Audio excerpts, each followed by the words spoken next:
So team principals, what, do they give out detentions or something? Welcome to lesson 3 of F1 101 Formula 1 for Dummies, parts of a team. Get your notebooks and pens because it's lights out and away we go. If you did your homework from last lesson, you'll remember that there are 2 drivers from each of the 10 teams on the grid, making for a total of 20 drivers on the grid. But who else makes up a team? Let's start off with the team principal. Some of the more famous ones you may have heard of are Mercedes team principal Toto Wolff or former Red Bull team principal Christian Horner.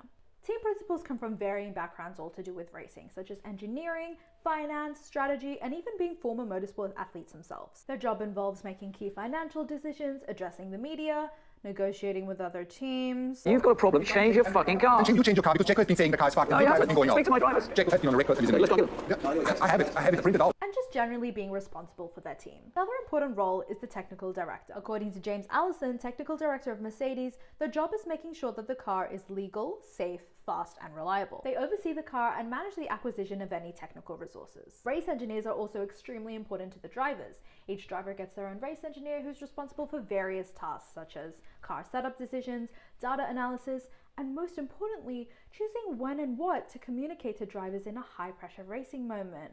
Ferrari. In China, I got out of the way when you're on a different strategy. Understood. We swapped the cars. Have a tea break while you're at it. Come on. Are we coming back on Antonelli?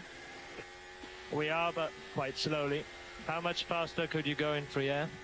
I have no idea. Now, it would be a crime to forget the pit crew.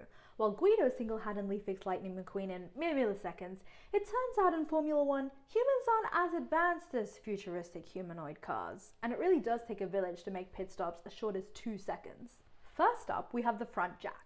The jack operator lifts up the car and absorbs the momentum of them coming into the pit lane and then halting. Then we have rear jack, which serves a similar purpose from the rear to also lift up the car. Then of course we have 4 Guidos, or more like 12. At each Guido station, we'll call it, there's a wheel off guy, a gunner, and a wheel on guy. Bzz, bzz, bzz. Huh? Now obviously each role in the pit crew requires different skills, but that's mainly due to engineering factors such as the weight difference between the front and rear wheels, how fast the car is coming, when it halts, and way more. And of course that's only a handful of careers involved in F1. There are way more, including marketing, PR, factory workers, designers, engineers, and even more than that.